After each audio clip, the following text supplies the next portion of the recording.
There go the data bits. They're loose. They're flowing. Being ingested. There we go. We're live. Transmitted. All around. Oh, yes. What did they call Earth in John Carter of Mars? It wasn't bassoon, was it? I have no idea. You're useless to me tonight, Pedro. How's everyone doing? Getting ready for another weekly Daily Wednesday, where we get to talk about things we find interesting going on in the world of Linux. Yeah. And highly underrated movies. That was a decent movie. Maybe not moderately underrated. I was never much of a movie connoisseur. So, yeah. I like movies. Sometimes I don't like them. Few and far between. I mean... the internet spoiled me. It's like, oh, I want to see this movie. Okay, let's go to the local video store. It's usually there. Is between Netflix and Amazon Prime. Is it even having... I have no desire to watch something if I know I can watch it anytime.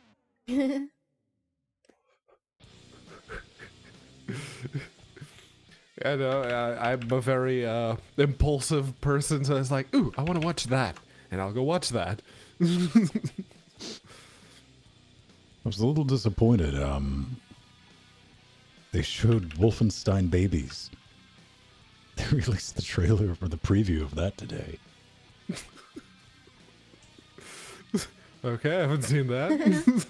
Oh, go check my Twitters. That was it opened, I'm like, oh, BJ's gone missing. I'm like, okay, my attention, you have this. Oh, and his kids are going to rescue him. Then it got all like Fortnite-y and shit.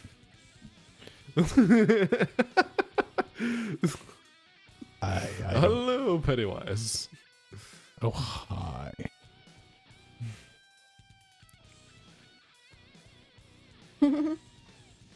Yeah, sorry everyone, I'm quiet. I had an internet outage, so I'm resetting everything.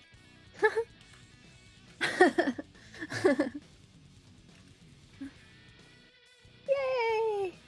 Yeah, so on this box, this is my new 1804.2 install, and I haven't set up my scripts in yet on it, because I hadn't had time before scale, and now I'm finally getting around to setting everything up. Oh, okay. Wolfenstein Youngblood. Oh, okay, yeah. I genuinely, I was about a minute in and I went, oh no. There we go. That 4-panel comic with a dog.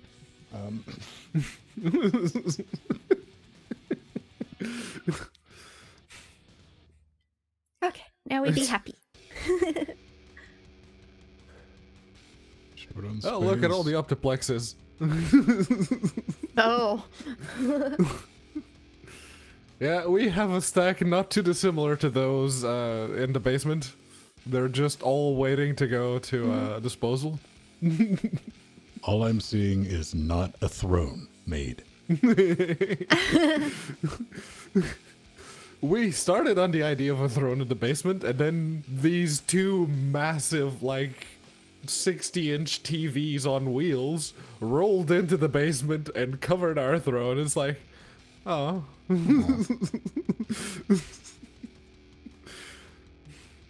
The producers behind Game of Thrones movie TV show for HBO like hid 7 thrones over the world, and only 6 of them have been located.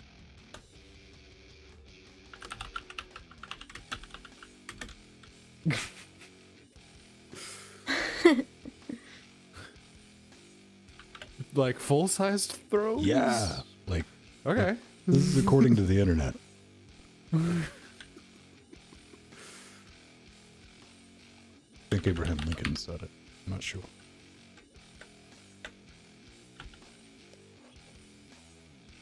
There's nothing wrong with an Optiplex. Got 2 of them right here. Yes. Pull out the hard drive, or if your company is very secretive about any kind of data, destroy the hard drive, and then take the Optiplex and put an SSD in it. Surprisingly usable. The only downside is they're toolless in a Dell way. Yeah. Yeah, no, the zero upgradability, basically. Once you fill out the RAM slots and you put an SSD in it, maybe you'll be lucky and you'll be able to fit a low-profile GPU in there. Well, but that's a stretch. When I put an SSD in Jordan's Optiplex, I looked. I was like, well, no. You know, it really only has one spot. Unless you want to rip out the CD-ROM drive and something like that. I was like, well, So I eventually just taped it on top of the hard drive and unplugged it. I was like, there we go, heatsink.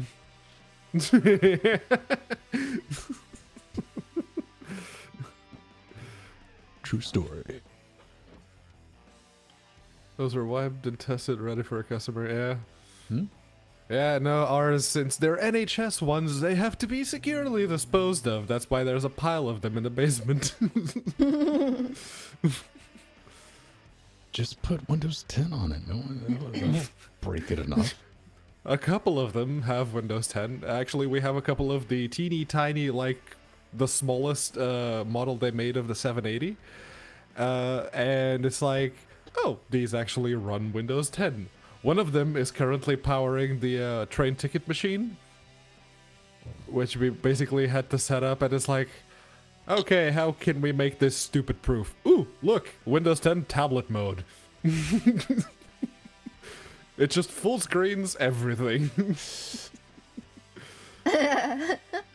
The Windows, originally Windows 8 tablet, but the Windows 10 tablet I own, that is no. Yeah. Yeah, no, the XPS is now running, I think it's KDE Neon that I have on it. And I have a Latitude 5491 as my work laptop, which has got like quad-core, 8-thread i5, which is nice.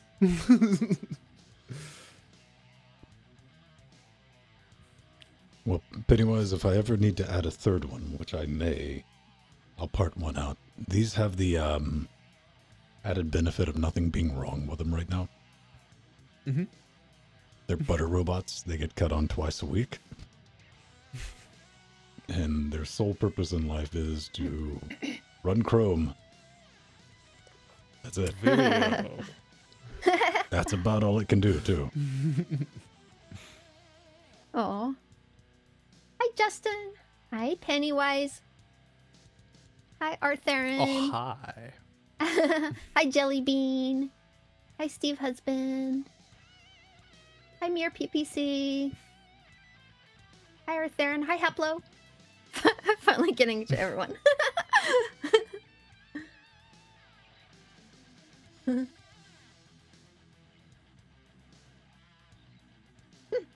So that was the first time that I've noticed I had an outage. Well, unless they were happening during the middle of the night, I didn't know about it. There you go. Poke it with a stick. Yeah. During my Suck drugs. vacation, there was an outage that was significant because it went on for more than 5 minutes. Like, what the hell are you doing? I could see the router just resetting itself, then coming back, loading everything up, then resetting itself again. It's like, what the hell are you doing?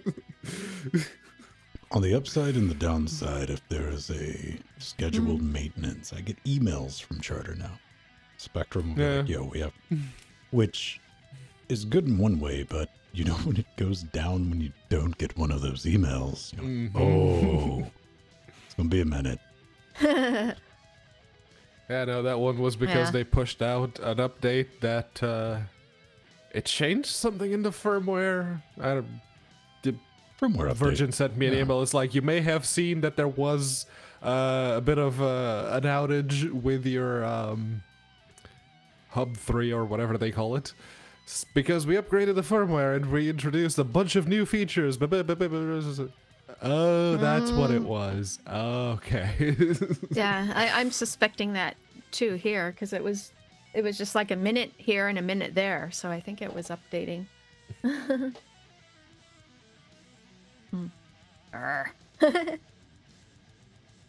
Pick my Hey, nose. Truggy.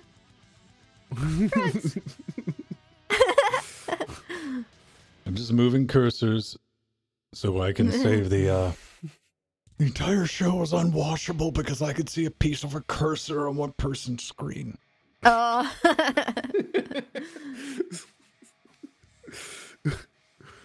These are real messages Actually, I have received. yesterday, my cursor was in the middle of the window the whole time, but OBS wasn't picking up on it.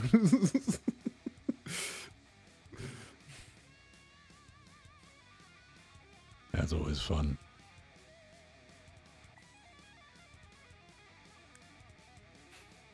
But Theron got a new laptop. Laptop. Oh, nice, Theron. Oh, it's a 6440. Ooh, yeah. We have like Nice. 7 of those in the basement because no one wants them anymore because they're big and bulky. Portable desktop. Yeah, seriously, the AMD GPU on those things is horrible. It's not better than integrated Intel graphics or the NVIDIA GTX. Why do you or hate GT Team Red 710 and Freedom, M? Pedro? But that's the thing. The NVIDIA, like the 5440s, the Dell 5440s, they had an NVIDIA 710M, which was awful. It was just as bad as that 6440. It's like, oh, okay. It technically has an NVIDIA GPU. I don't know. I had that Inforce motherboard, the first one when remember when NVIDIA made chipsets Yes. for a minute. Used system RAM for video memory. That it worked. Out of curiosity, I used it once, and I think I ran like UT 99 on it. And I was like, okay. Had Linux drivers even for the audio. That was good. And we're talking the 90s. I don't know. That wasn't the 90s. That might have been like No, it was early 90s. 2001. Yeah. Somewhere in there. I'm old. Yeah, no, if there's like a PC case that I would want from like the early noughties, late 90s, it's the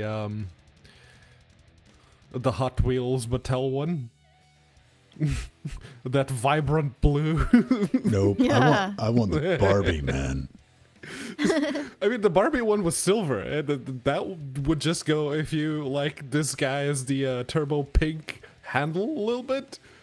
That could very well pass as a proper desktop. Was it the front that was also pink? I don't know. Yes. Yeah. But Yeah, I yeah, do- the Hot Wheels one, it was like all blue with yellow streaks going through. It's like, oh, Yes. yes. I had seen both of them many times in person, but I do have the Barbie computer.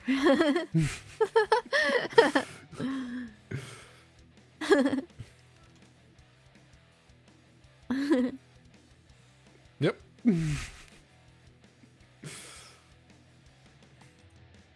see, Hot Wheels Mattel PC.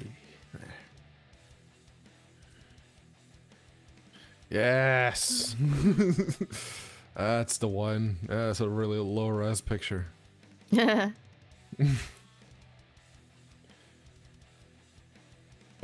and an overstock computer store I used to go to used to have literally thousands of them. Mine They were look. trying to get rid of. Oh, there's a pretty good Yeah. one. You're gonna do it. Do it right, kids. Yeah.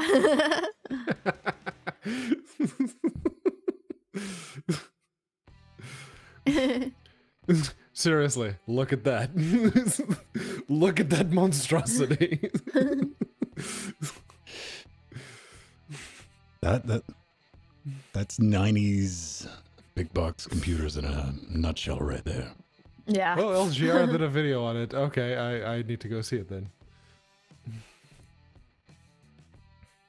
In all fairness, though, they could handle the thermals. I mean, I remember getting cranky when I bought my first CPU that required not just a heatsink, but a heatsink and a fan. Mm-hmm. Wasn't that right, Stationary Joe? I was just making sure you weren't froze. Yeah. The 486 my mom had didn't have a CPU fan, but it had one fan at the back of the case pulling the hot air out. That's all it did. Yeah.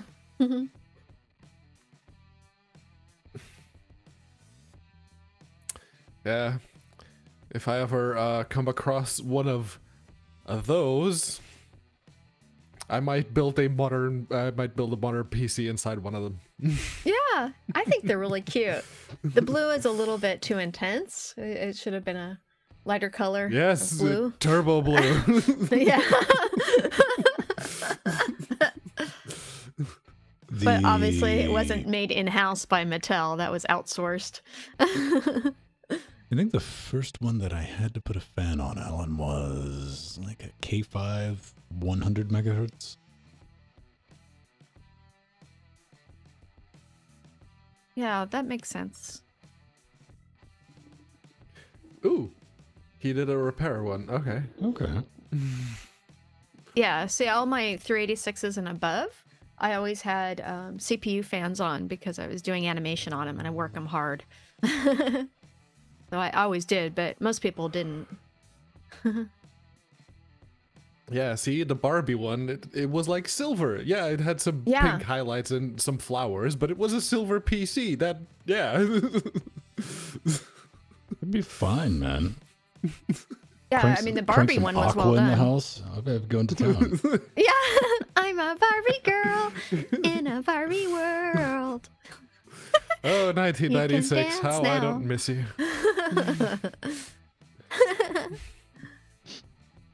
I don't know, man. I like music videos that remind me of drugs. Yeah, I was 10 in 1996. I was the shortest kid in class, and I got bullied a lot. F the 90s. Barbie girl confirmed. The irony of this is I hated Barbie as a little girl. I didn't play with girl toys.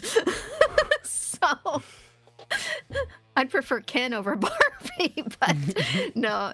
Actually, the one truly Mattel Barbie collectible I do have is my Wonder Woman Barbie, which is worth quite a bit of money. It was from the 70s. And she was cool because she was Wonder Woman. You didn't play with Barbies. No, I didn't play with dolls. Pikachu's face of, you don't say.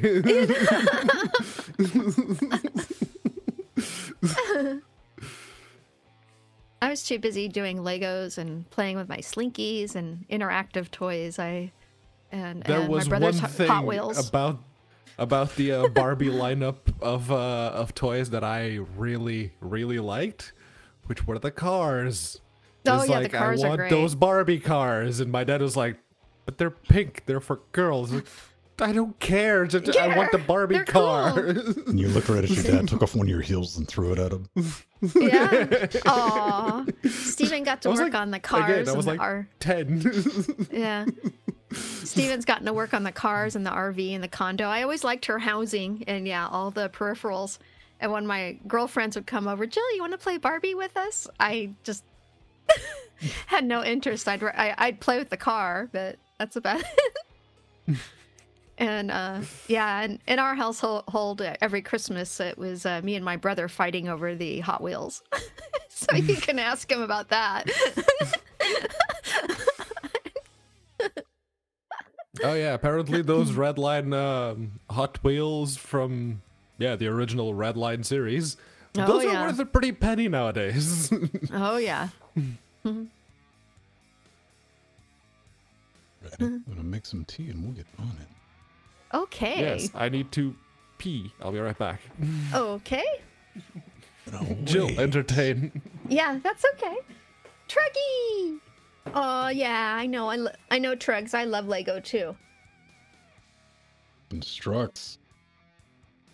Oh, Constructs were a great toy. Legos is what the slow kids had. Yeah. Legos were neat. Yeah. Oh, that's awesome, Truggy. What are you going to build, Truggy? I had made of course, when I was a little girl, I made the USS Enterprise out of Lego. Oh, yeah, Tonkas are great. Yeah, I understand.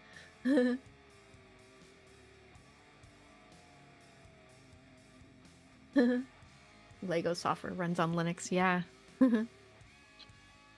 They did, even way back in the day, I think Yeah. late 90s, early 2000s, one of the Lego games, I don't even think it was authorized, but it shipped with a Linux binary hidden. I'm like, wait a minute. Yeah. Mm-hmm.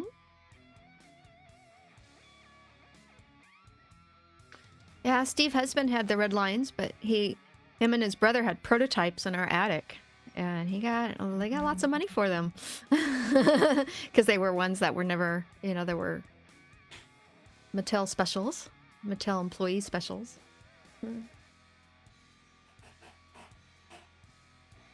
Yeah, Justin, I remember. Yeah, he likes models too.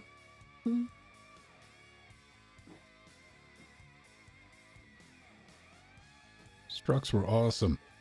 Yeah, that. Steve Husband, was that the one you worked on? Which one was the one you worked on? Mm-hmm.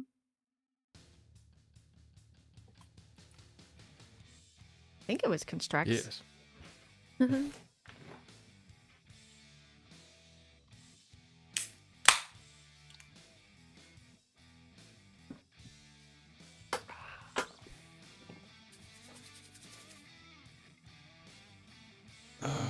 Yeah, Constructs. So yeah, he helped develop those.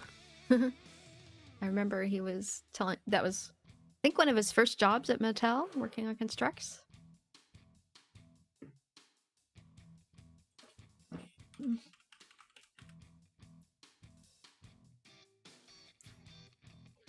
Right on.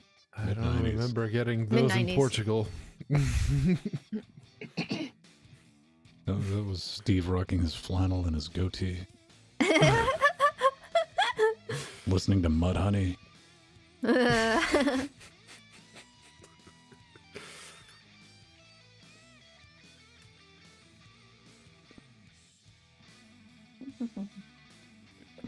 Yeah, no, I don't remember any of these Constructs designs. They had sharp edges. Yeah, they did. It's probably for the best. Blame Steve. Yeah.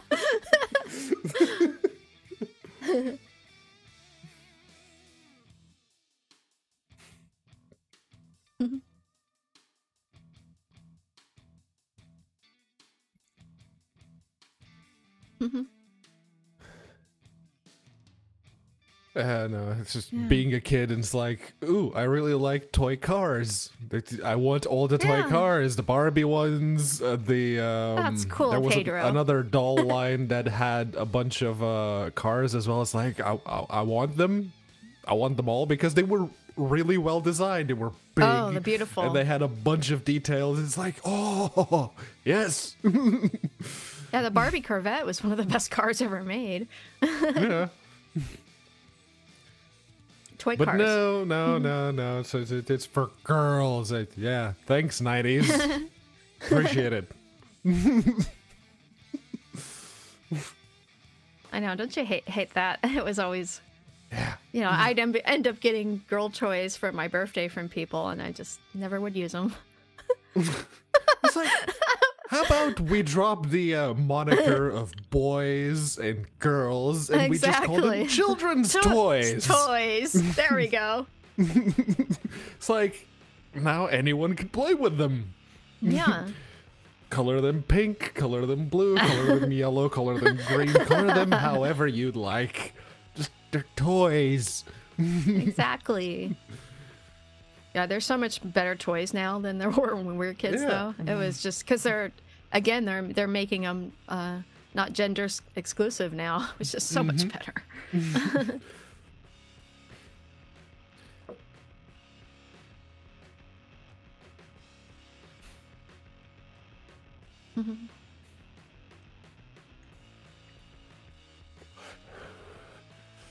Empty, I realize you tried to type ostensibly, but it came out as hosently.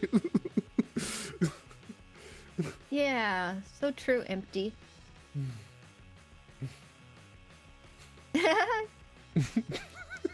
Cool, Matthew, on your kitchen monitor. Oh, look at the overscan. Yeah. Sorry, that's the first thing my eyes went to. It's like, yeah, the numbers are being cropped. That's overscan. This LGC, will it blend?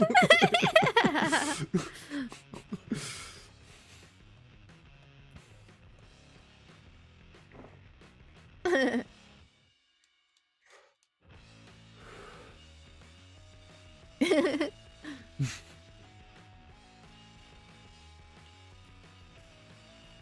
Massavoni.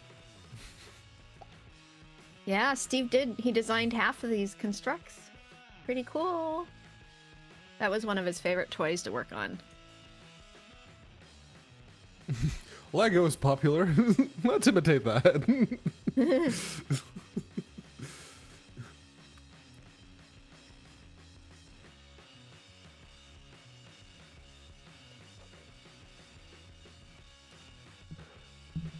Prova questo modello. Enough of your Klingon. It was Italian, but okay.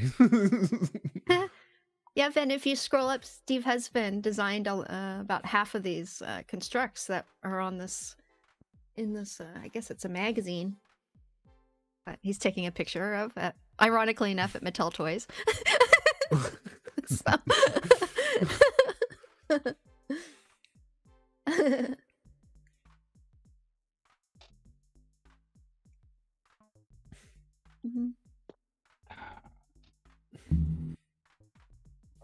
Yeah.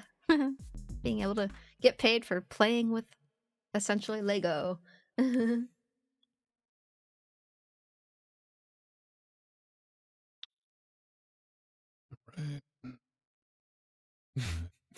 As close as I'll ever come to being paid to play with Lego. Yeah. Yeah.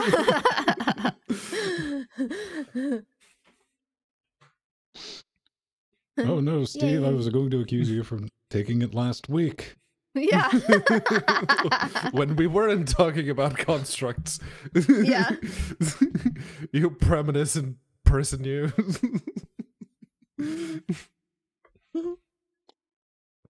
All right.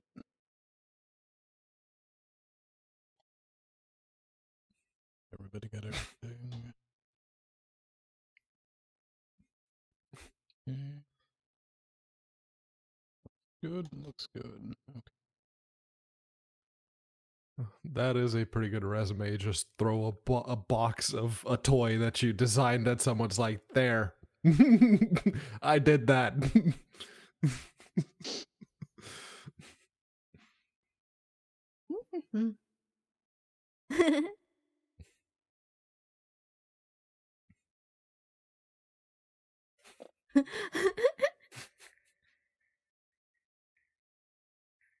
Right. What happened with that shot? Things, man.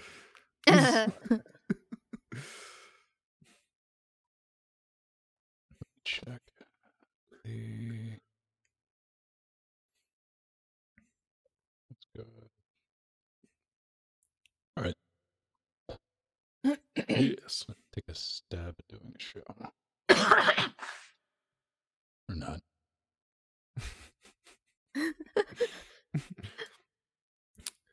Now that 3 kilograms of film have been expelled. Sorry, I forgot to mute it. Oh my god, I was muting it earlier. Is it film or phlegm?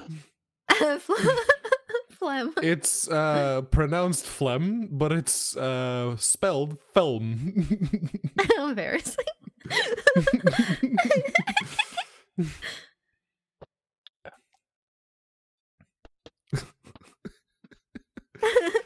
Yeah, Ben's doing neck crack.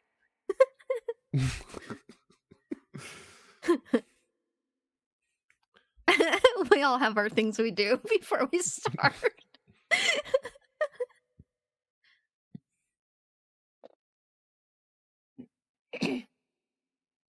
Alan, just roll with it. Yes. Are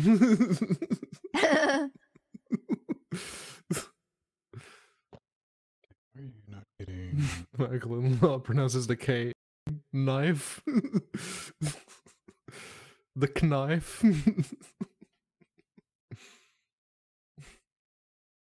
It's the best knife. It's lined up. And welcome back to Linux Weekly Daily Wednesdays, where we can sit back, relax, take that midweek break, and basically just talk about the things we found interesting going on in the world of open source, Linux, Floss, Penguins, all that fun stuff. I'm Vin Stone. That is Joe Bryant. And all the way over there, by himself, forever alone. That's Pedro Mateus. You know, despite Aww. living with Nori, but whatever. Hi. I'm just going by what she tells me, man. We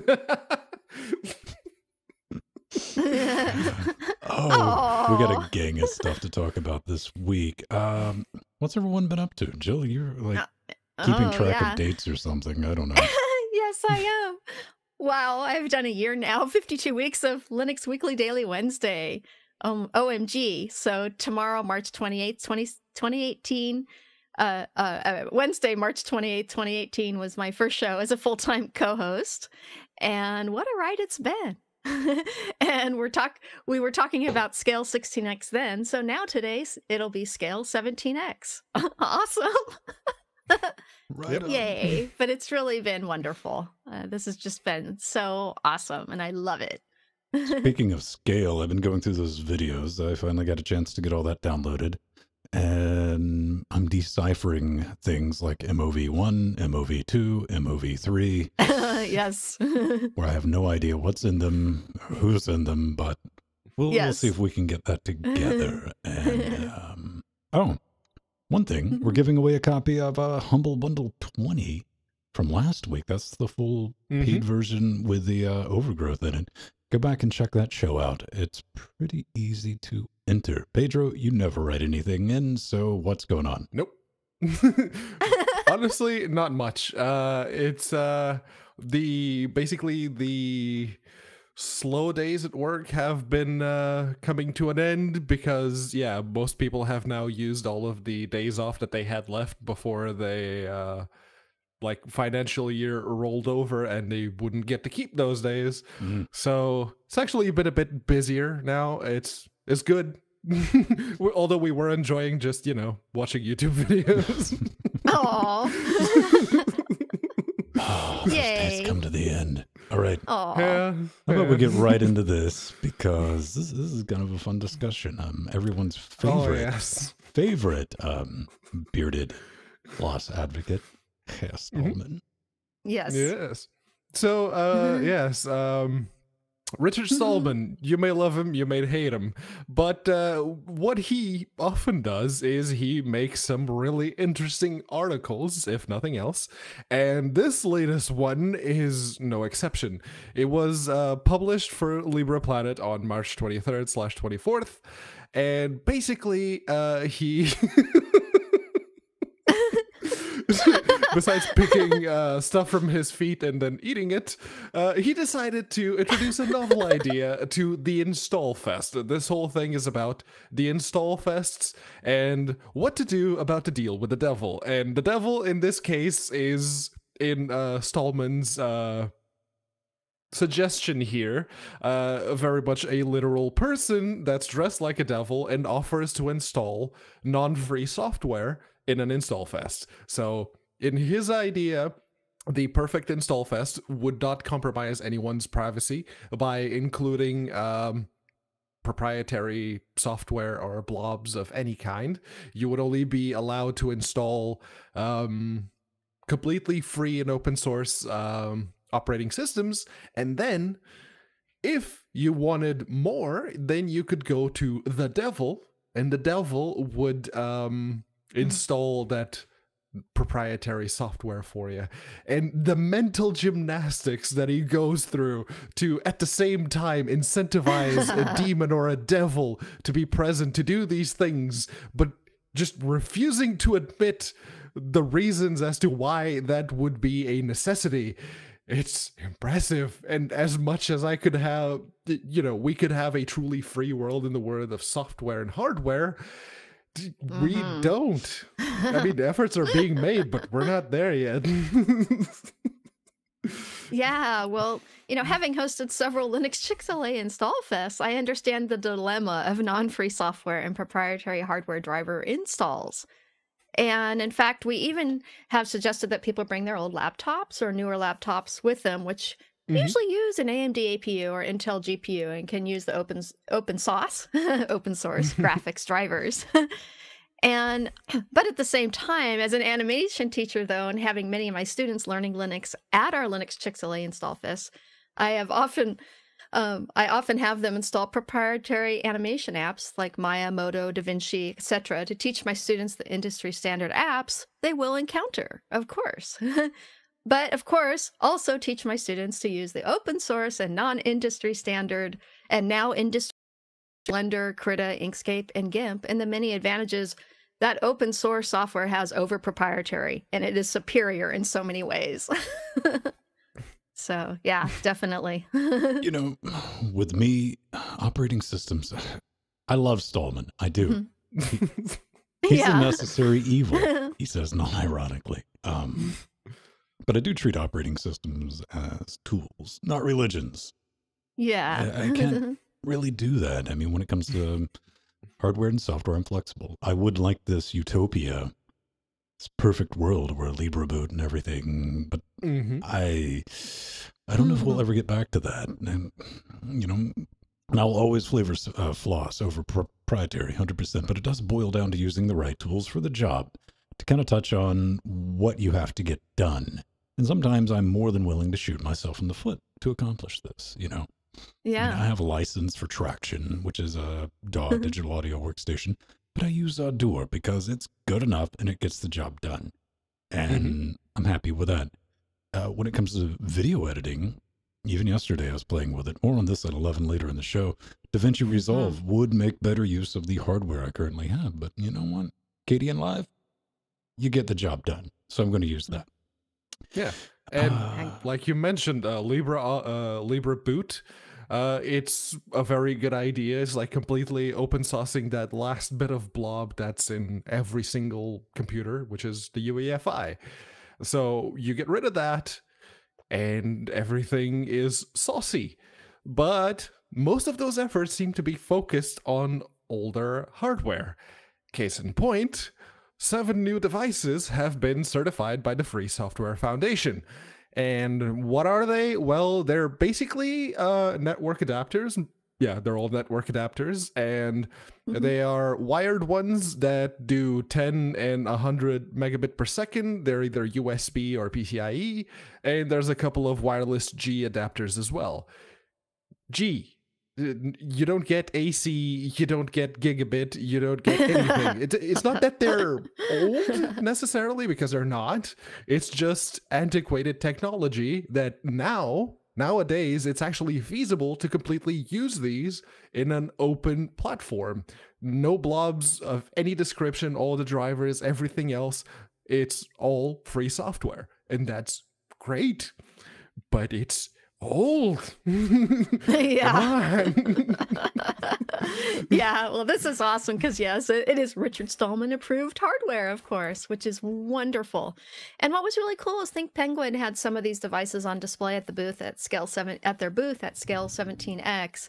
And I spotted the wireless and dual band PCIe card, as well as the Penguin Wireless G USB adapter. So that was really cool. I didn't have a chance to go over and play with them, but I did see them when I was passing by when I was doing interviews. So that was really cool. And they're always at scale every year, showing off their new hardware. So kudos to Think Penguin. Awesome. And these are not the first devices from Think Penguin to receive the RYF certification. However, you know what, Pedro? There's a critical design flaw in all of the devices. There's no GNU. No RGB, brah. Oh, True God, that. you went there. Oh, Oh, man. We need more open source spling. Oh, I said that totally for comedic effect. It hurt me as much as it hurt all of you. You went there. Up next, Yes. OpenShot 244 has been released with keyframe scaling, docking, and more! Exclamation point. You can download and test the app image. It's easy. I like it. It works for once. Didn't encounter any issues with it. Quite happy with it. You've never heard of OpenShot. It's a nonlinear video editor, and it has gone through some growing pains as of late. However, it worked with the scale videos that Jill sent over, and from Alan, Jill, and everyone. Performance stability improvements, a couple of bug fixes, lots of polish, and a lot of new features. So it's there. I've kind of moved on. A couple of things: the keyframe scaling, improved SVG rendering, improved docking and tracks, improved Windows installer. That's a thing. Yes. Hindi, Arabic, and Chinese. Okay, neat. Yeah. Good work? Question mark. Yes. Yeah. Well, this release has lots of updates, which as you just saw, a lot of really crucial ones too. And one that I really love is that now OpenShot now includes the ability to use user-defined export presets for rendering via config text file that launches on startup. Thank you so much. That's something I've always wanted from OpenShot. And there used to be a bad waveform bug that has finally been fixed. Now, when you split a clip in the timeline, the audio waveform stays intact instead of disappearing. Yeah, the audio would play, but the audio waveform would disappear in the timeline. Very annoying. And yes, so there's also a new user community official OpenShot subreddit now. So they have a new location, and it's the links in the show notes where you can go and submit bugs or help them out. They need they're requesting the community for help with their software. So that's awesome. That's really good. I'm glad the project is still moving forward, because last year and really the year before that, it hit a lull. And I was like, are we going to move forward? And it's still. Is there anyone else working on the project, or is still just the one dude? Glenn, I don't know. Not 100%. Yeah. I think there are additional contributors. There are additional contributors, because I have met some of them at scale. But I don't know how much. I know the one guy does it full time, and like the GIMP. I think it's like the GIMP project. Okay. Yeah. So let's move from OpenShot to a little bit of news from the lads over at KDN Live, Spirit 2019 and Lighten. They're just talking about a meet space get together, which is good for projects. I mean, that can definitely really help. Part of their goals were to fix all known blocking bugs from this release. They were going to test and fix new hidden bugs. That always pops up.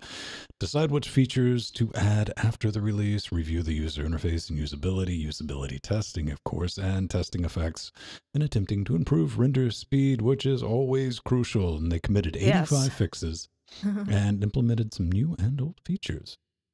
Neat. Yep. I use KDN Live. For a long time, I didn't use KDN Live because it crashed and I lost a lot of work that one time. And that could have been any video editor, honestly. But for years, I didn't use KDN Live, just out of principle. And we kind of get around to that. One thing I would like to know is, well, I'd like to see eventually. And I was like, but you just fixed all this. So what do you do as a user? Demand more. I know what I'm doing. But I would love to see some CUDA acceleration, maybe some NV encode export options so I didn't have to do that manually. Yeah. Because I keep flirting around with buying DaVinci Resolve. It's going to be like $300 for an activation card. And I try the free version. I'm like, oh, this is so good. Because we have some really big, chunky, raw video that we're putting together a Threadripper system to make that work, among other things. It's not just for that. But DaVinci can take use of the 2 NVIDIA cards in the system. It's like, oh, this is so nice. But then again, I worked really hard to build a 100% open source tool chain for everything we do. And I want to keep it that way if possible. Yes, exactly. Yeah, and like you said, getting together in meet space is a very good way to get things done. If nothing else, then just, talking some smack with the people that you know. They apparently... Drinking.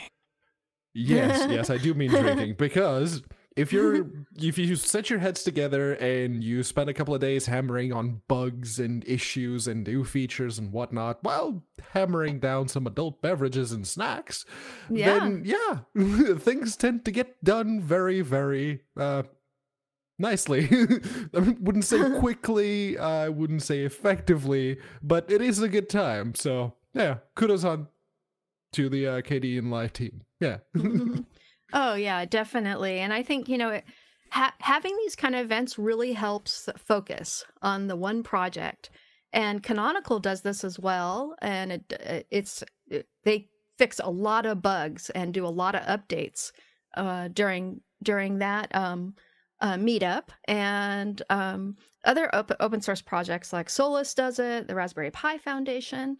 So this is a really, really great way to help fix bugs and do updates.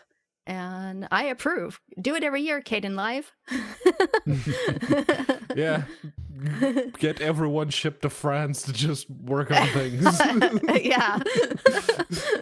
They are moving. I checked out the refactoring branch last week, and I think I only ran into one Gacha bug.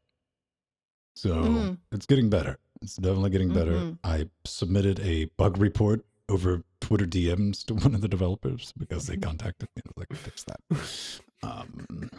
Looking forward to it. To it. Nano, everyone's favorite text editor. Yay! So Except GNU for Nano, those people. GNU Nano turns 4.0. This version's called the Rope of Sands, and it has been released with many updates, including the paragraph jumping functions are now moved from search to go to line, which makes more sense actually.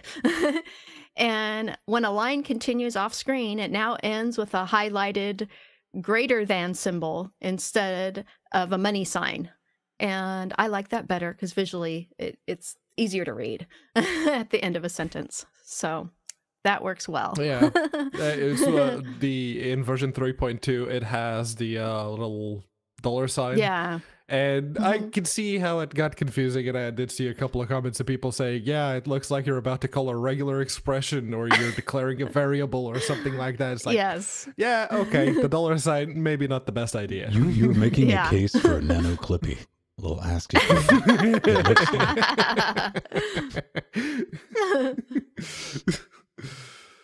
That would be evil. It's a solid update for the program I like to call I borked X. You borked X, you set up a Steam Aw. box, you have a headless server running somewhere, and you just need to edit a couple of config files and Yes. give it a kick. So yeah, Nano just gets that done without you having to memorize the Stargate commands to quit out of the damn thing. Get good Yeah. scrub. I mean, I started with Pico, then I was like, "What's Nano?" I was like, "Oh, Oh, okay. yeah. I know all the key bindings already. I'll just use Nano." Yeah. Remember, Nano is simple. it is. Yeah, it is. I wouldn't do anything Mhm. complex in it. I know someone's like, "It's perfectly fine. Do you do it?" It's like, but Xorg config. Trust me. Yeah, that's yeah, that's when I started using Nano. That It's like my didn't machine work. is borked and I can't Vim. There. This Aw. is true. CentOS 8. They're in need. Oh, yes. Yes. They are in need of artists and designers and just about anyone with an eye for things artistic, graphically speaking. Basically, there's a new Red Hat Enterprise Linux 8 beta, and with that, they have decided, you know what, it's time we started working. We need to make sure that CentOS is ready for when version 8 of Red Hat Enterprise comes out. So basically, their previous artwork was all based around the number 7. So if you ever spun up CentOS 7, all the wallpapers had the 7, the icons had the 7, Yeah. and yeah. And they are very stringent when it comes to how you can use their current graphics. Like, very stringent. Yeah. Yeah. If you're not looking at the video version, you should be. Just click on the show in the link in the show notes and look at all of the incorrect usage graphics that they have in that post. But yeah.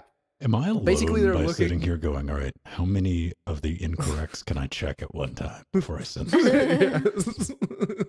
Yes. And, you know, maybe having a fetching theme and really nice looking wallpapers and icons, maybe that'll actually do worse for CentOS because it'll drive the usual type of people who go to CentOS in the first place. They'll drive them away. But I guess if you are using Cent as a desktop OS, chances are you already have a folder with all those wallpapers and themes and Yeah. icons and a bunch of other amenities to make it a pleasant experience, I guess.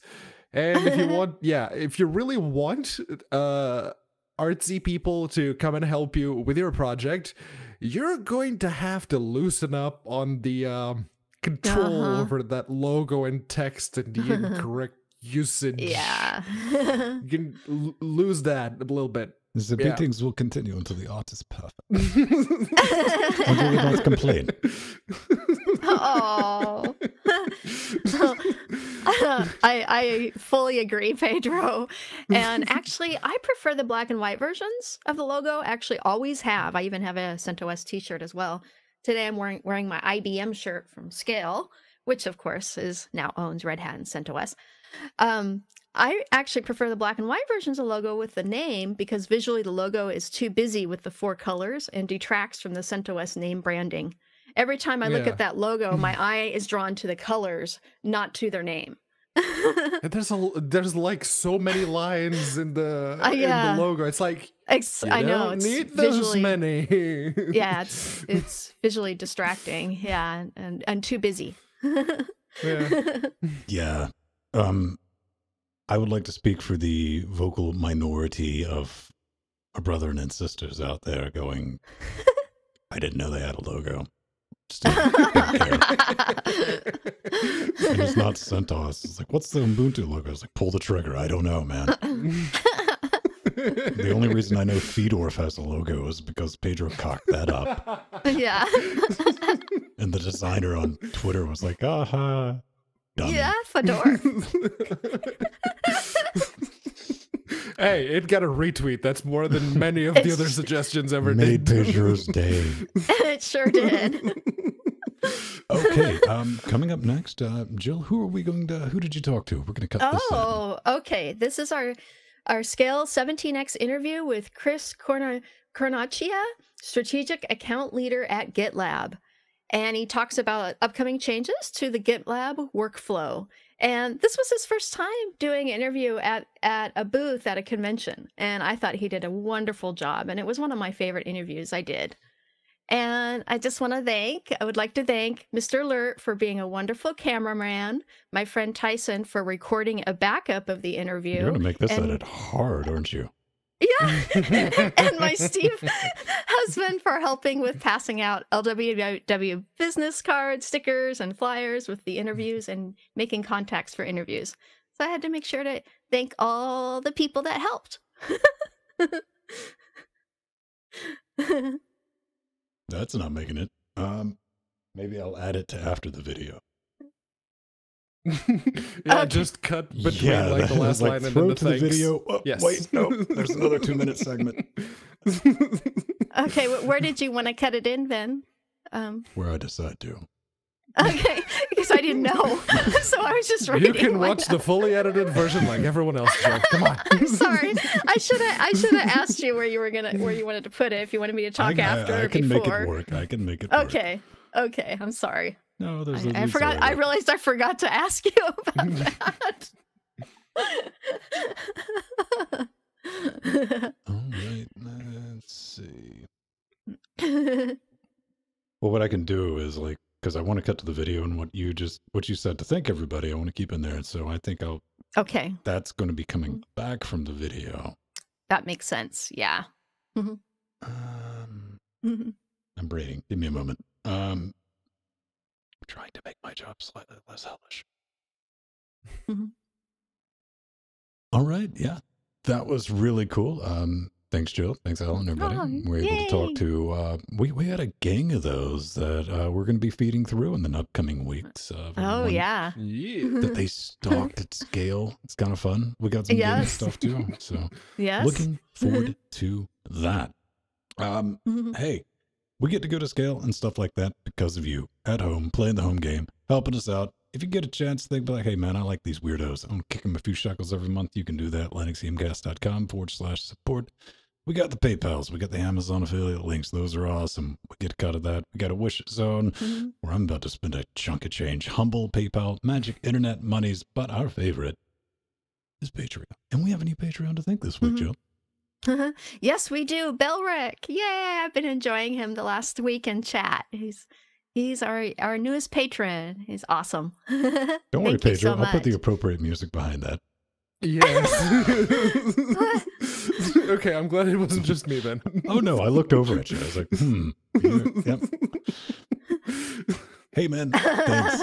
With that, you get to come hang out in our Discord, and we're there. You get early access to a lot of stuff. We don't put anything behind a paywall, so that's cool. But it helps keeps the lights on. No matches, rads, and we have merch, T-shirts, and I think those are kind of store.linuxgamecast.com. Go there.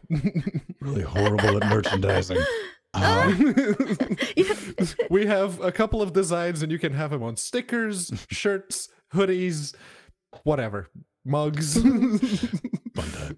We need keychains. No, we don't. No, we don't. Keep being awesome, everyone, and thanks again. But now it's time for a slice of pie. Oh, yes. Yay. And this is actually one of my favorite Pi projects of all time. This is using the official Raspberry Pi keyboard to build an all-in-one Pi keyboard, and it's battery powered, which is really cool. So they take apart the keyboard and drill the holes for the Pi, for the HDMI ports and for the USB ports. And what's really cool about it is I love the fact that you can still use the keyboard with other computers or Pis, as it uses a USB cable externally to connect the keyboard to the Pi. So it comes out the back end. If you get one of those really fancy RGB cables, that little loop all of a sudden becomes fabulous. Really? Yes. It's amazing. We gotta make sure to build one and give one to Ben. I need a new planter. So yeah, I think this is really cool. Also because of the Pi, it's so small. You could put a nice external battery in there and have a portable all-in-one keyboard computer. And I nerd rage computers, built-in keyboards as well. Of course, I'm a fangirl of the Commodore 64s and the Amigas. But one of my favorite computers in my collection is a 486 all-in-one computer, and it has a little floppy disk drive in it, and it's it's actually a really small unit, and it was amazing. It was one of the smallest 486s ever made. And really those cool. those Raspberry Pi keyboards are actually very slim. So I Yes. wonder if it'd be possible to, I don't know, maybe put an A3 Plus in it. Yes. You've gone Yes. too far. Has technology gone too far? Stay tuned to our next shock video on YouTube. Aww. You could do this Well, and yeah. run maybe a Commodore emulator or a ZX emulator and save yourself Exactly. like $300 from buying a retro remake Yeah. that probably runs Windows. Yeah. I didn't know they had a keyboard. I'll be 100% honest. I was like, Oh, that's yeah, a that's- neat little device that I could Yeah. probably Yeah, it's a really small, it's 10 kilos, obviously, and the key travel is minimal, but yeah, it's a Raspberry Pi keyboard. Yeah, it's awesome. down with that. Maybe you can get hands-on with one when you visit the store. Yes, I might even buy one because this thing Yeah. gave me an idea. It's like, okay, maybe I can fit something a little bigger in it. All right. Up next, hands-on. We talked about it last week, but Extreme Tech, all Yeah. this is going to be in our show notes. They got to play around with the Jetson Nano. It's kind of Yeah, a thing, nice. right? Turns out the little fella runs Ubuntu. NVIDIA does provide a basic AI tutorial, their Hello AI World program. Demo includes basic image recognition, but you're going to need to hook up a camera, not included, if you want to get creepy. But the Raspberry camera works with this, so it's not going to be too hard. It also includes plans for JetBot, which is the open source robot kit. And think of like a little wheeled bot with cameras that can be remotely driven or programmed, and it can recognize things like orange. It's a compute module. It is the same form factor that the Raspberry Pi compute module and the Google one that we talked about last week. That's very same form factor, but this one, it's a quad-core ARM CPU with 128 Maxwell CUDA cores. So it has, like, just off the SoC, it has better specs than the NVIDIA Shield tablet. And granted, you need a baseboard or a TV or any kind of device that'll take a compute module to make it work, but it's significant, especially if you consider that $100 for the current pre-order for the consumer version, which is just the compute module. Everything else is extra, obviously, but it is a much better deal proposition than the Google thing we talked about last week. Yeah, it's like, $100 and you get basically something that can drive an NVIDIA Shield tablet right there. Yeah. It's awesome. I'm digging it. It's also got M.2. Yeah, that. But the author does point out the first time you run the image recognition, it takes a minute. It needs to cache everything. It makes sense. Yeah. So much of a minute that it's like, oh, it's a bug report. And NVIDIA's like, no, we're going to update our guide on this. It's like, it takes a minute, NVIDIA. Or we just download, when you install the drivers, we just download all of the cache we already have. There, done. It's a fun Tinker Toy. If you like Tinker Toys, maybe you have one of your own and it's Linux powered. You want to tell us about it? We'd love to hear about it. Smoke signals, best way to do it, right? Yes, absolutely. Smoke signals. If you have like those airport guiding lights, you can use those too. I have But those. if you'd like to,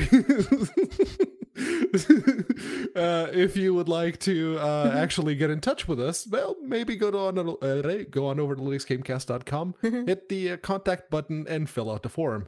You just have to pick LWDW so that we get that your message is feedback for the show. Yes, there are 4 lights. And yeah, it's the best way to get in touch with us. Of course, if you're a Patreon, you can also leave us a message on Patreon. Any of those comments, of course, take priority. If for some reason you'd like to get in touch with us, but you don't want your comment featured, you just have to point out that, yes, don't mention this on the show, and that's cool. Okay. And we're not 100% on that up- either. I've straight up read now, like reading it for the first time on the show. It's like, don't include this in the show. Oops.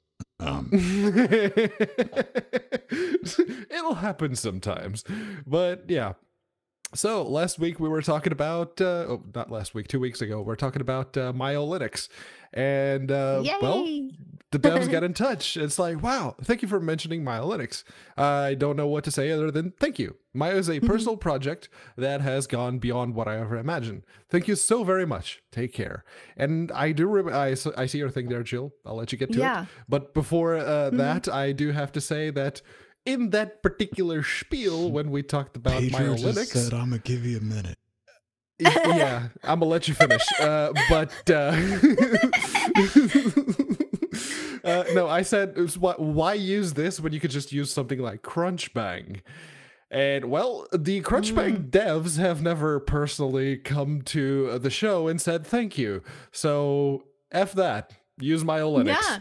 Yes. Oh, perfect, Pedro.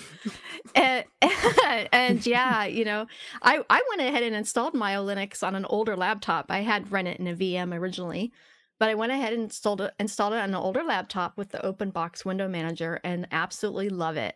It is so lightweight and zippy, and I love the fact that it's based on Dev 1, so free of systemd. So it's one of my several hundred computers that doesn't have systemd on it. It's nice. Right on. I'm next. Yay! What do we have? A little bit of a bug report. Because here I am claiming XFC is infallible. Wow. Coastal rights. Hi, Ben. I wonder if you can get feedback. XFC bug. I noticed installing 1804 that when using Firefox. Now, this is a very detailed, which I did. I'm good like this. Untick the title bar, which would get, basically use the built-in Firefox navigation system, which I didn't even know about. And I was like, oh, that's neat. Buttons in the wrong place. But maximize Firefox, visit a video site of choice, select a video to play, maximize play full screen during or after video plays, exit video full screen. So it reduces to it's no longer maximized full screen. I would expect it to remain. This is apparently a known bug in the XFC window manager, but it's been fixed, but not pushed out to 1804. Is it worth, so here's the point, 1810, is it fixed for me? Is it worth abandoning LTS path just to fix this annoyance? It works in 1810. I couldn't reproduce. No, I don't know. I have Fedora 29 on the X240, and yes, that is very much an issue. Yeah. If you do that and you just use the built-in Firefox one that they introduced with Quantum, in fact, it has more bugs than just that specific one. There's actually a lot of flickeriness with the lack of like XFWM for window decorations or even other window managers. They have issues with the way Firefox handles its own window. But yeah, it is very much still present in Fedora 29. So it may be that you actually need to pull it down and build it yourself. You might try installing on Ubuntu. Installs Ubuntu desktop. Yeah. This is my recommendation. I know, Popey's going to come haunt me, but it's like step one now. Now that I know how that works, where it just rips out the canonical stuff. It's like, oh, look, it's a normal system now. Yay. Try that, because that's a different thing than, just install XFCE4. It is. Yeah, very different. Yeah. Might give that a try. Or I know, use Chromium. Yeah, no, mean, Chroma's been doing its own window borders for a long time. I'm just saying, if all you're using this Firefox instance is to watch videos, butter robot it, man. I was like, here, Chromium, what is my purpose? You play video. Yeah. I don't know. I don't know if I solved any problems there. Probably not. I've seen that issue happen with XFWM4, Mate, Open Box. So yeah, it's I'm sure there is a specific bug for XFWM4 that they managed to fix, but everything else still needs fixing. So Seems like a thing, man. I'm not worried about it. It doesn't affect me, and it hurts me that it affects everyone else. Oh, do you feel like Strider now? Yes. No, because I wouldn't use that to close a bug report. Which you did repeatedly. Aww. And on that baguette. Let's roll some credits and get out of here. Until it's fixed, you can just use no, Matthew says. Yeah, I like to take a pot shot at Strider because before Jill was the full-time host, we had Strider on. He was a part-time host. Yeah. I will take each and every occasion I can to take a pot shot at him. Aw, we love our Matthew, our Strider. You speak in the royal sense of we a lot. Yes. Then.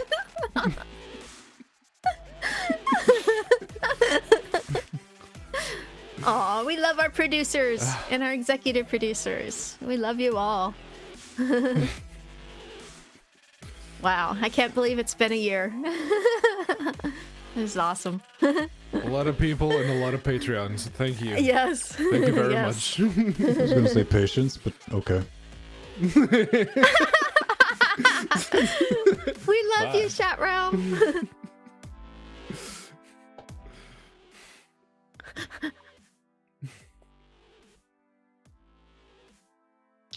All right. And see.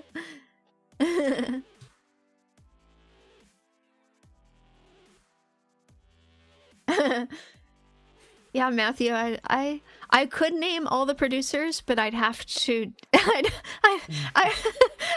I would have to practice it beforehand and then have the list You'd in have front to of me. do what Yahtzee does with zero punctuation. You read it as fast as you can, and then you edit everything, and you cut out the gaps.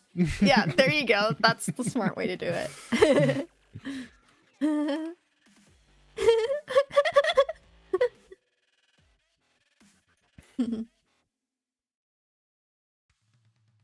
Let's see.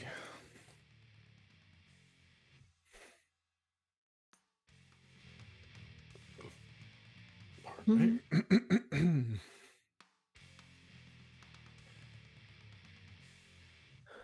Yeah, and tomorrow it's Dirt 4 coming out. It already works just fine with Proton, but tomorrow I will have numbers. Have fun with that. Mm-hmm.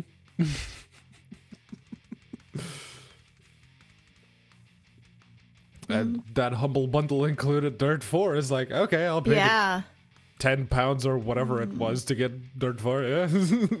Which humble bundle was that? The Codemasters bundle. The Codemasters one. Mm.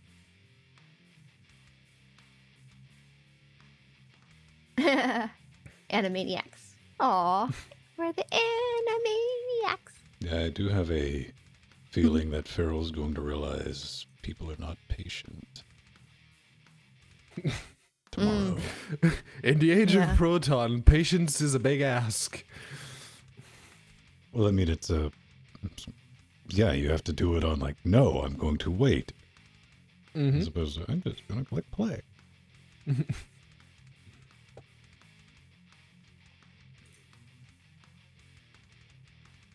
right.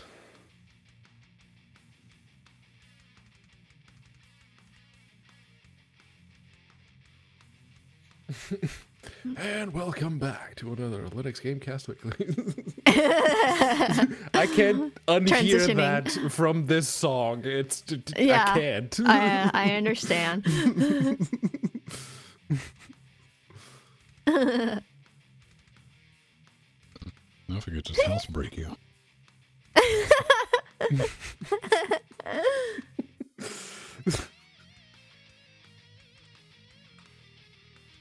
Arthurian.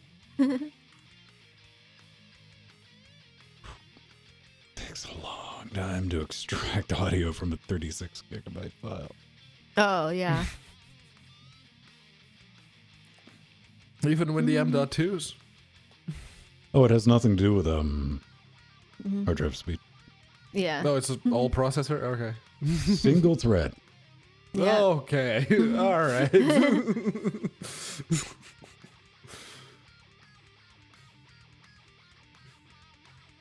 Yeah, that'll do it.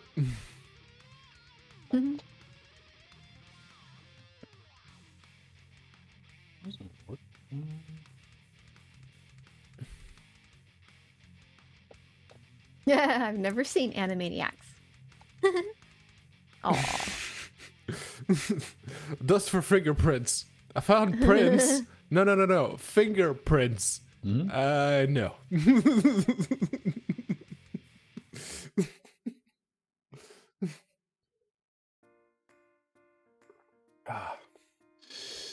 Yeah. Not really. I mean, it's always going to hammer this is the same way with like encoding too. Yeah. Audio encoding through Audacity anyway.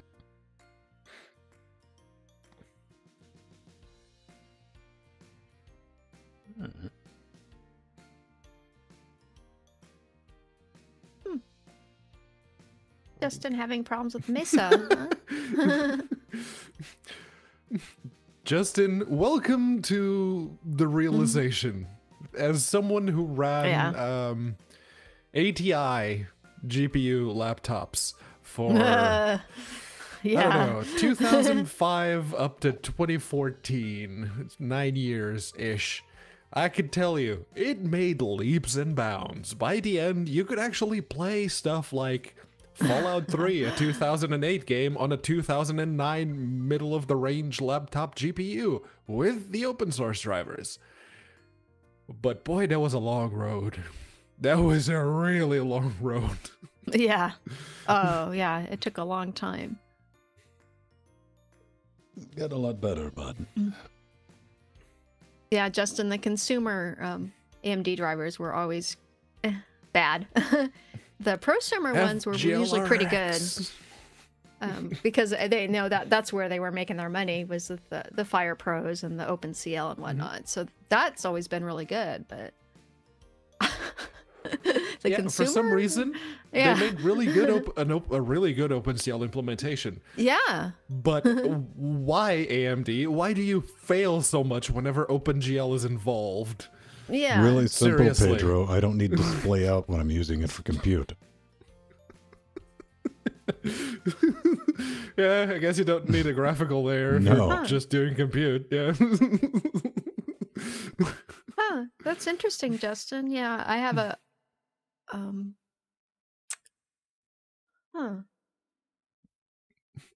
That's impressive. Yeah. Did you buy a potato? Yeah.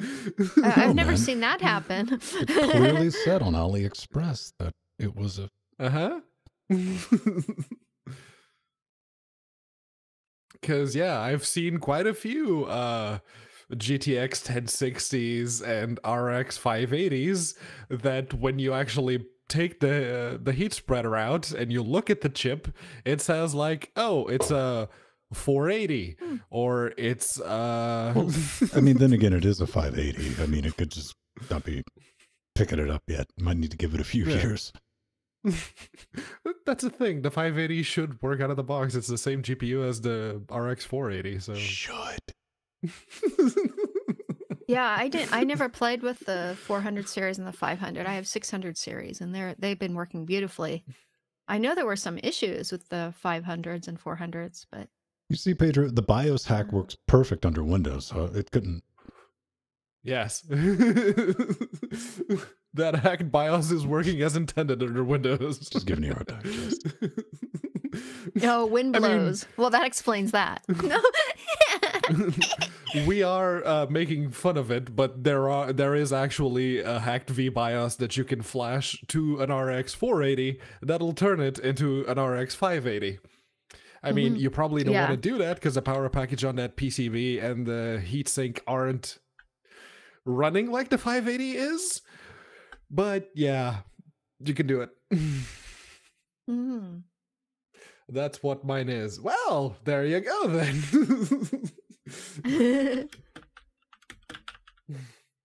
It's a Flash RX 480. Okay. Yeah. Could have started with that. Well, that's, yeah.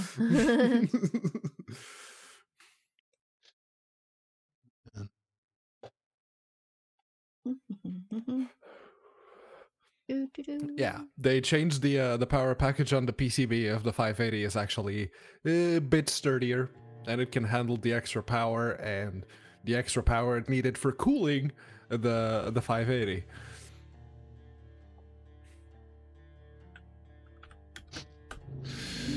Well, I mean, we had some new Navi speculation Yeah, pure speculation on that one.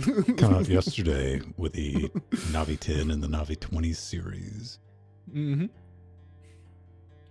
Oh, I'm sorry, Justin. Yeah, I have the RX 560, and I haven't had any issues with it.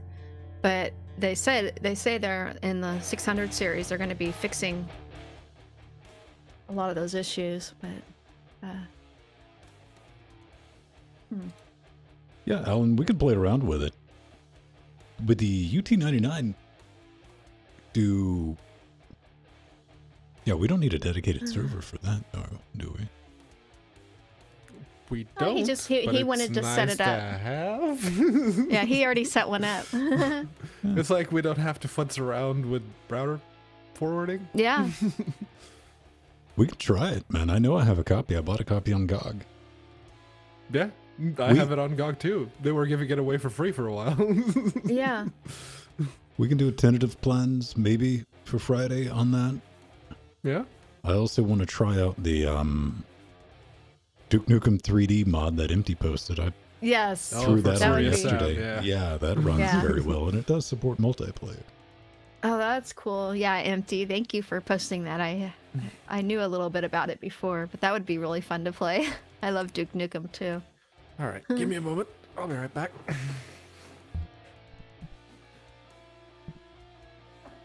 I don't think I've had UT99 up and running in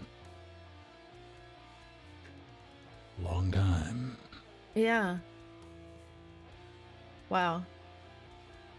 I don't think I have it under GOG. Let's see. I'm about to find out. Yeah, me too. Sign in.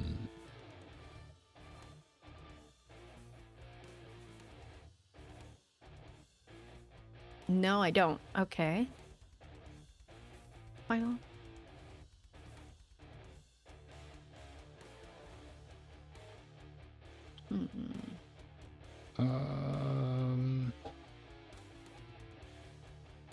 Trine Yota. Search on this. Yeah, I have Unreal Gold and Unreal Tournament 2004. Yeah, I have different versions too.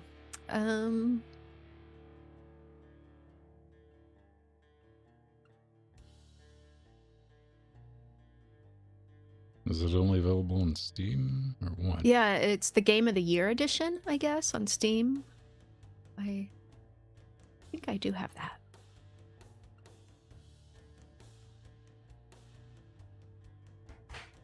Hmm.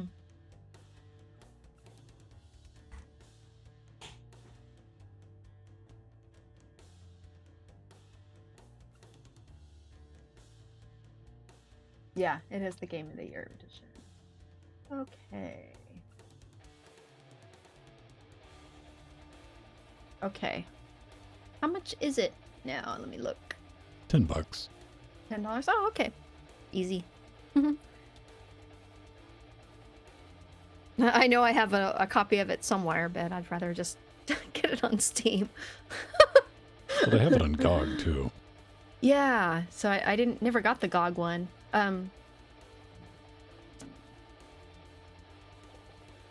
Cool.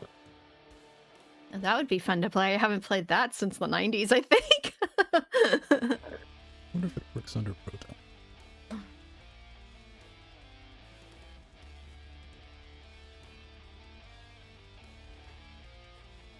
Nice.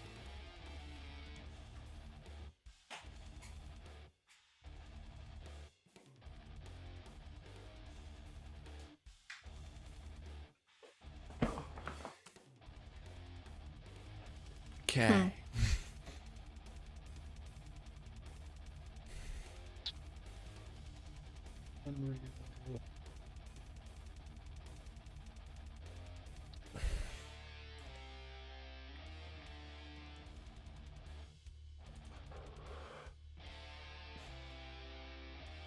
Huh. I don't even see it on Steam.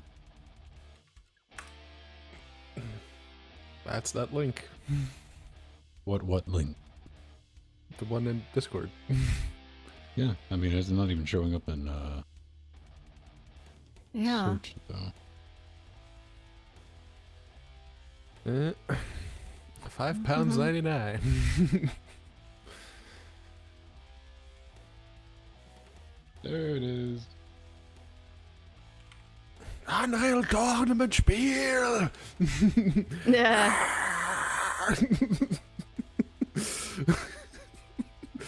Memes before memes were called memes.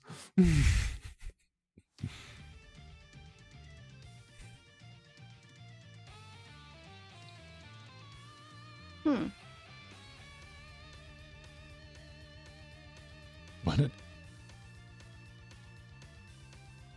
I didn't say anything about doing it. I said it out of curiosity, for fuck's sake.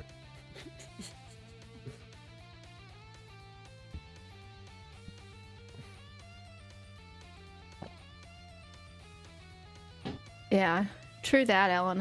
I was kind of remembering I ran it on Wine years ago, too. I've never ran it in Wine. Huh. Yeah, no, the Unreal games were... There were native Linux versions that I could play on my laptops. It's like, oh, okay. Yeah.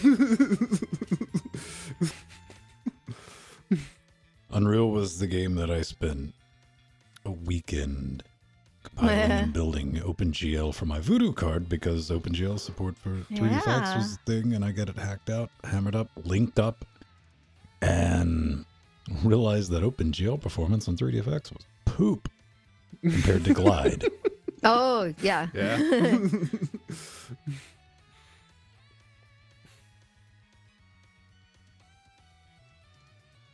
There you go, Strider. There's a bit of a project for you.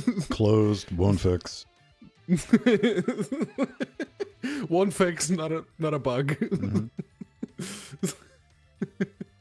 Yeah.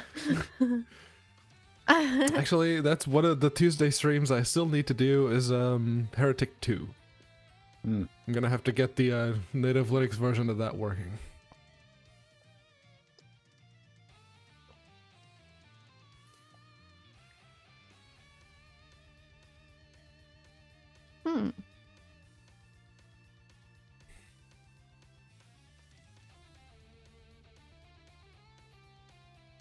Right. You tune one. I don't know. Could be a thing.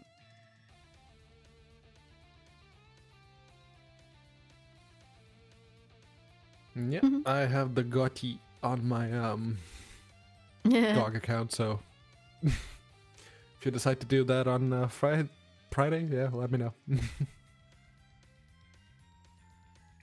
You just want to get murked? Come at me, bro. This is all down to me and Alan playing Facing Worlds. Yeah, Justin. Yeah, you might be, although I know Patrick does sometimes too. And I do for, I test it, our streams, but... I mean, you should show up, Pedro, because you'll actually see Ellen Rage quit.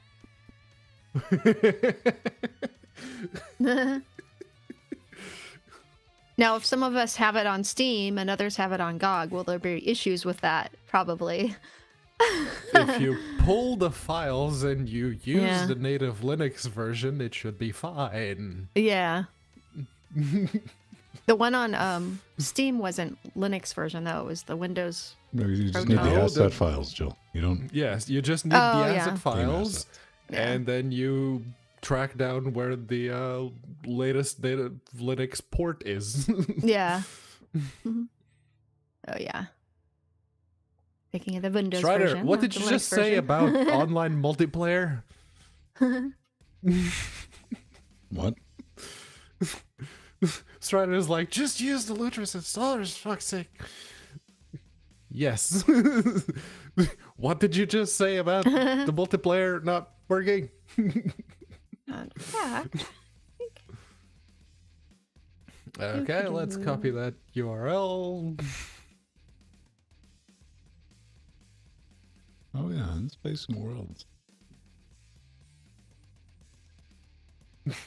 It was like Dust 2 for Unreal Tournament. Man. It's that map that was always on. That is the map when we were playing with the mobile snipers where I learned to headshot without scope. These two monitors, they have a grid option that basically turns the monitor into quadrants. Mm-hmm. And there's the grid intersects directly in the middle, so I don't need crosshairs. Oh, sweetheart, my 43-inch monitor has crosshairs built into it. Multiple ones. I was like, yeah, what? These two Really? aren't gaming monitors.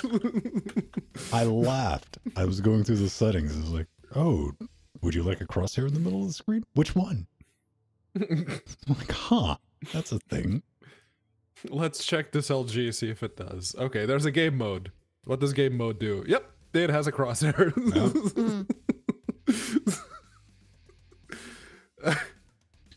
Which the only thing I took from that was like, note to self, check other people's monitors when you're over at their house. Just set that shit.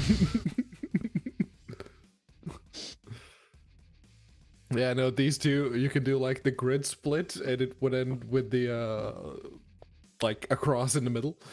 But yeah, no, this one has a frickin' crosshair. So. Ah.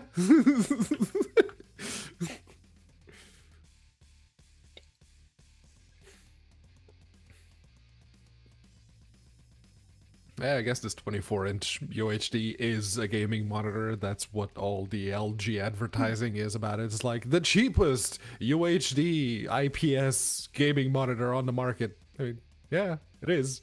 Is it 144, bro? No, 60, it's not but it has gaming. FreeSync. Nope, not gaming. Oh, it is.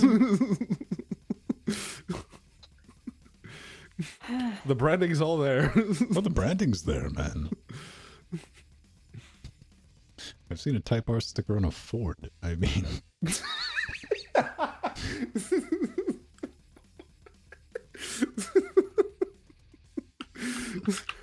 Okay, to be fair, the Fiesta RS, if you see one with all like the bells and whistles and all the attachments, they don't look terrible. The body kit may be a little bit too much, especially around the side skirt area, but I've seen worse.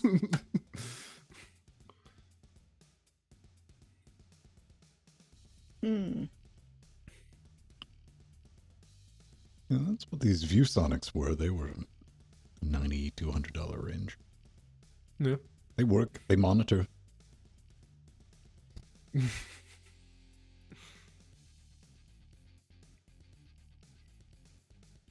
Yeah, no. 140, 150 pounds basically for UHD FreeSync that I don't use. Because now that I've had the chance to test it, it's like, yeah, I prefer the forceful composition pipeline. Mm-hmm. It does a better job with the tearing. All right. It's one of the issues I have with Light DM is you can't activate that during the login or it hangs. Nope. Oh. So I have a script on startup that manually activates in the correct order because you can't do them out of sequence. The 3 monitors that I use.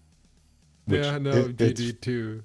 You know some effery is going on when you log into this box and the screens, they all come up and disappear, come up, and the icons shift around. You're like, what? There it is. We're good. Yeah. Again, I have to say kudos to KDE because after 15-point releases of version 5, they finally got that right. It actually remembers desktop layouts and primary monitors and everything else if you set it up through the KDE tools. Only took you 2 years, KDE. The irritating bugs that I have with this is when I save something to desktop, it always saves to the monitor to my left, even though it's not primary. Oh, the leftmost monitor. Yeah, because it starts counting from there. That's 0, 0. Yeah.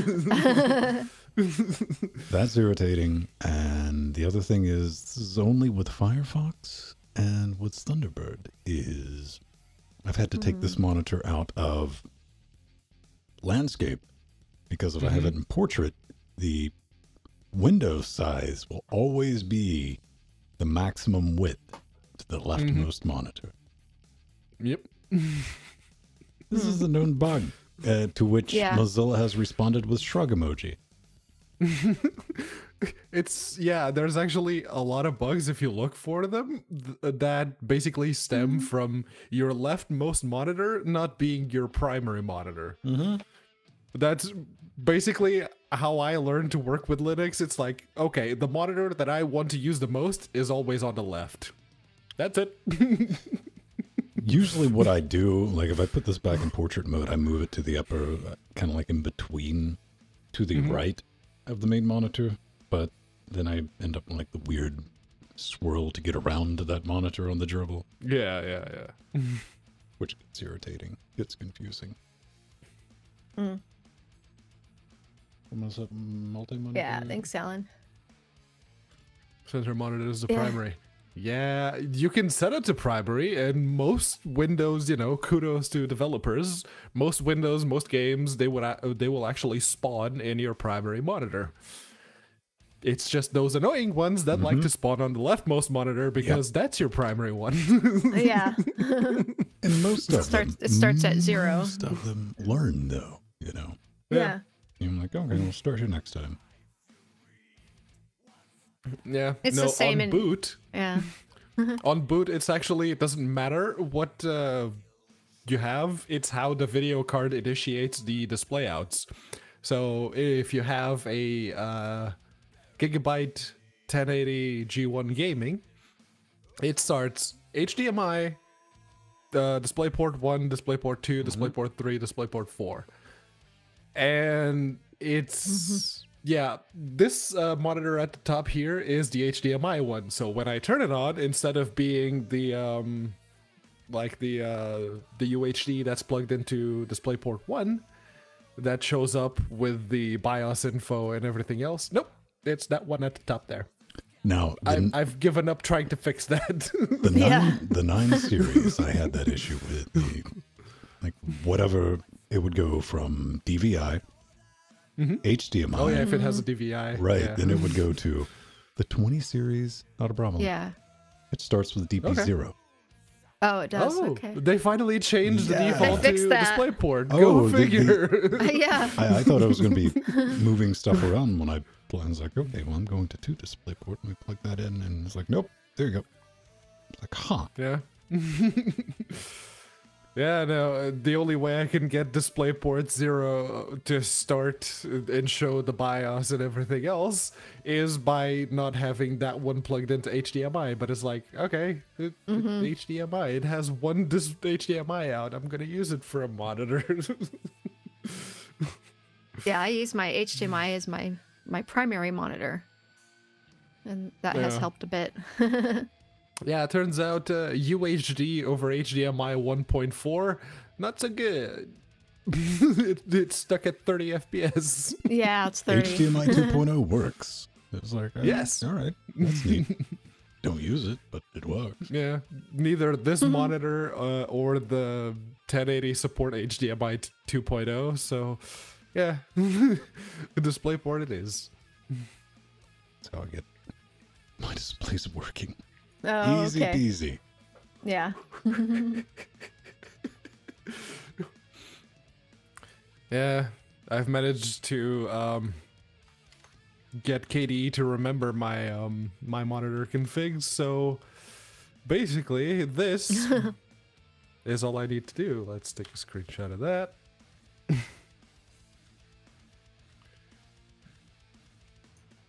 Merp.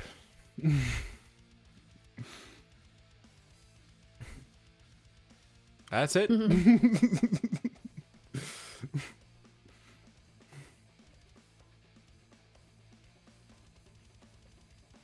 I just have the NVIDIA settings set to remember the forceful composition pipeline, but Yeah.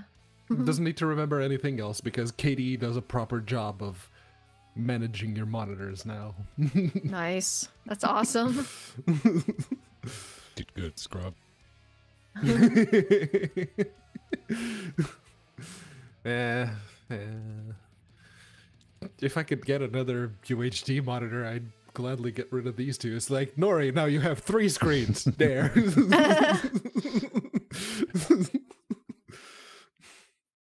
If I could get another one of these, I have Price Tracker on Price Tracker. Oh, that's pizza. Give me a sec. I've never seen him move that quick.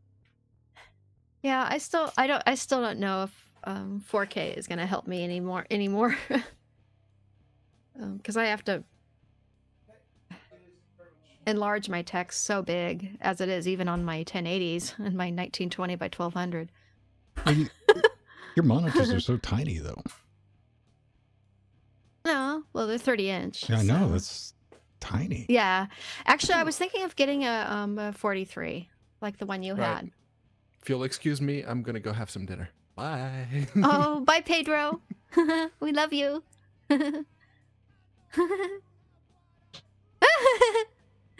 That ended funny. Yep, that's me. Right when the pizza showed up. You might be thinking, what happened? But yeah, Vin, I was thinking of getting a 43-inch for my main center monitor because it would make it a lot easier for me. 30-inch is not big enough for what I want to do now. With, you know, using with LWW, it's If you had a 40 I inch, have- you wouldn't be able to see you. yeah, yeah, that's true. Unless you get creative. Yeah, I would have. I'd have to mount it on the wall or something. Definitely say they're worth $300. I don't know if I would spend the $600 Hmm. these things normally go for. But they get the job done. Cool. Yeah, it would be nice because I'm using my center monitor, half of it for the return video and half of it for show notes, and it would be nice to have more desktop space for that. You get a lot more desktop space simply because it's a UHD as opposed to 1080p. Yeah, and that is the nice thing about it. I just have to increase the fonts really high. So, I mean, I have a 4K in the living room. I've hooked up computers too. Mm-hmm. And I could actually go down lower on the res anyways. So, mhm. That makes sense. All right. That. Memes. Yeah, there's a meme exception. But hey, at least the internet's going to be crazy weird in Europe in 2 more years. Looking forward to that. That's going to be fun. Not envious. Yeah, 1440. I mean, I play everything in a 1080p Yeah. window. So there's I I still wish I had three 30-inch 1920 by 1200 monitors. I love this aspect. That's the one I have in the center of me, and the two on the side are classic 16:9. But I like the 1920 by 1200. And actually, this monitor will do a lot higher. I just have it at 1920 by 1200. Yeah, VPNs. That's going to be a thing. Yeah, it's going to be a nightmare. I don't envy anyone who's going to have to deal with that. And you will. Mark my word. Okay, beautiful people. I get to go stitch a show together. Jill, what do you have going on this afternoon? Oh, I'm gonna go eat and then actually rest. The last 2 days I've been doing a lot of work for my students. How does your ISP block a VPN?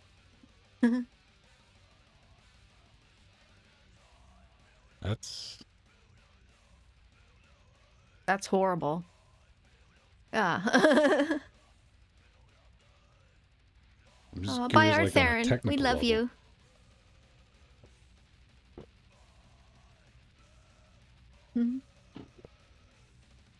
Yeah, I'll be watching Theme Park Worldwide videos.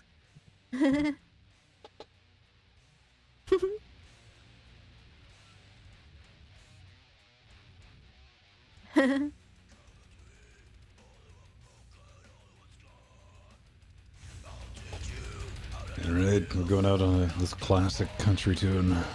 Okay. Bye, everyone. Bye, everyone.